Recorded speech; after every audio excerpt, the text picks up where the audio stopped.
MindTraze Academy එක විසින් ගෙන එන Excel සරලව සිංහලෙන් පාඨමාලාවේ තුන්වෙනි පාඩමට ඔයගොල්ලන්ව සාදරයෙන් පිළිගන්නවා. ඉතින් අපි තුන්වෙනි පාඩමෙන් කරන්න යන්නේ මේ numbers කියන group එක ගැන ඔයගොල්ලන්ට explain කරන එක. මේකේ මම මූලිකවම explain කරන්න යන්නේ මේ numbers කියන group එකේ general, currency and accounting කියන formats අපි කොහොමද use කරන්න කියන එක. ඉතින් අපි බලමු මේ number කියන group එකේ මේ number කියන group එකෙන් අපිට මොනවද කරන්න පුළුවන් කියලා. ඇත්තටම මේ number කියන group එක පොඩි වුණාට මේකෙන් ගොඩාක් ලොකු දෙයක් අපිට කරන්න පුළුවන්. අපි බලමු මේකේ තියෙන මෙතන මේ general කියලා. මේක තමයි number format tab එක.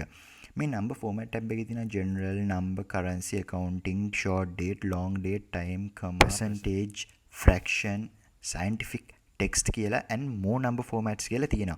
ඉතින් අපි මේකේ බලමු මේ general කියන්නේ normal tab එකක් ගත්තොත් මේක by default එන්නේ general කියලා. අපි මේකේ type කරොත් අපි මෙතන type කරොත් 80 කියලා 80 මේ විදිහට එනවා.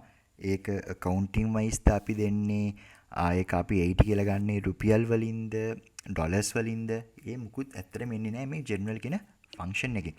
ඉතින් අපි බලමු මේ 70 කියන එක select කරලා අපි numbers කියන එකට පොඩ්ඩක් ගිහිල්ලා අපි right click කරලා බලුවොත් මේ මෙතන මේ drop down menu එකට ගියොත් අපිට මේකේ තියෙන දෙවෙනි option එක number කියලා.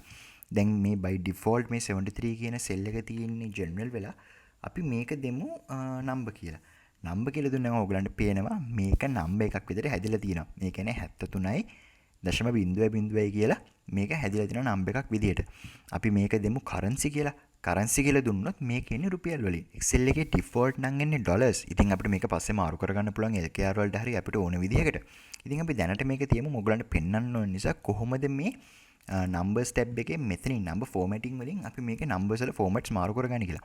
ඉතින් දැන් currency කියලා ඔයගලන්ට තියෙන්නේ මෙන්න මේ විදිහට. අපි බලමු මේකේ accounting function එක දුන්නාම මේ dollar mark එක left side එකේ align වෙනවා. currency වුණාම එකතු වෙනවා.